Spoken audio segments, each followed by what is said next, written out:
It's quite the storm we're having. Seems Fimbulwinter's here to stay. It will pass, though. All things do. In the meantime, how about a story while we warm by the fire? Odin's filthy spies. That old man sees more now than he did when he had both eyes. Ah, one of my favorites.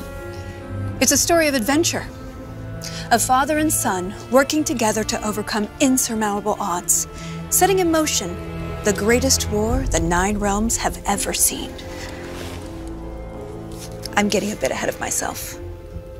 Let's start from the beginning. There once was a god from a far-off land who settled in Midgard, disguised as a man. He started a new life, had a wife and a boy. They were happy together. In peace, they found joy. His wife passed away. Kratos mourned with his son, but where one journey ended, a new had begun. Faye's final request, though it seemed rather bleak, spread my ashes atop the 9 realms' tallest peak. As they readied themselves for the long road ahead, a stranger accosted them in their homestead. Baldur sought answers as Odin's hand. Kratos gave none to the Aesir firebrand. They made way for the mountains. Kratos taught the boy skills, keeping godhood a secret but training to kill. Gods were always in danger, this Kratos knew, but secrets, he'd learn, could harm the boy too.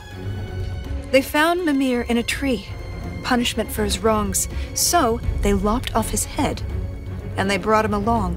Mimir held ancient wisdom and knew the lost god of war.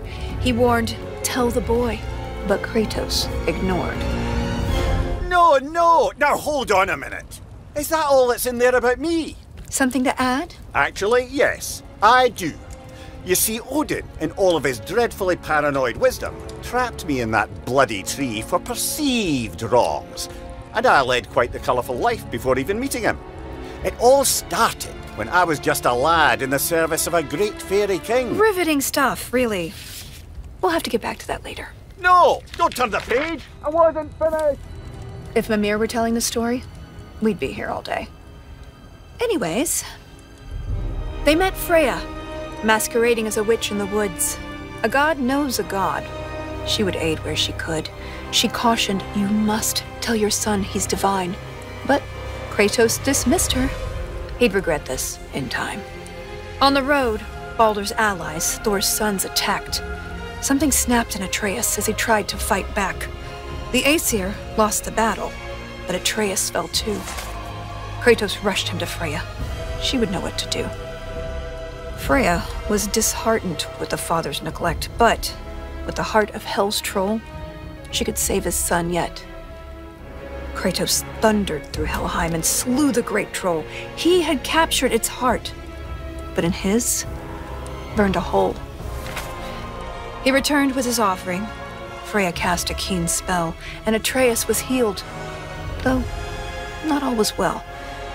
Kratos sat with his son, and for once he was true, revealing he was a god, and Atreus was too. Delighted at first, it seemed all would go smoothly. Then arrogance followed and bent Atreus toward cruelty. With tensions flared, Baldur preyed on their discord, casting back into Helheim Kratos and his ward. In Helheim, they learned Freya caused Baldur's plight. His mother's ill-conceived curse robbed his life of all light. They emerged from the realm as they neared journey's end, but Baldur appeared and attacked once again. Atreus and Kratos were ready this time, stronger together with their power combined. Freya intervened on behalf of her son, begging Baldur's forgiveness for all that she'd done. Baldur strangled his mother. Kratos lunged with a snap. Baldur slumped. Freya wailed. And he died in her lap. Something changed in the world. Snow started to fall. The dawn of Fimbulwinter. The dusk of it all. Atreus asked, Is this what it means to be gods? Killing our parents, forever at odds? No! Kratos bellowed as he dropped to one knee. We will be the gods that we choose to be. Finally, together, they reached the Great Peak, finding Jotunheim's temple, the giants' retreat. A prophetic mural showed the life they had led. The boy's mother was giant, they learned as they read. Atreus walked to the cliffside. Kratos eyed the walls slowly. Beneath the boy's picture, a name was etched. Loki. They scattered her ashes and watched as they lifted. Over rolling red hills, the wind danced, and it drifted. Standing side by side, feeling hopeful and new, the boy was at peace. And the father was too. With their promise fulfilled, they returned to their home. They trained day after day, lest they'd reap what they'd sown. Atreus grew restless. Wary, Kratos remained. Ragnarok loomed as the great winter waned. Don't tell me you're thinking of stopping here. Things were just getting good. Well, I suppose we could go on a bit longer.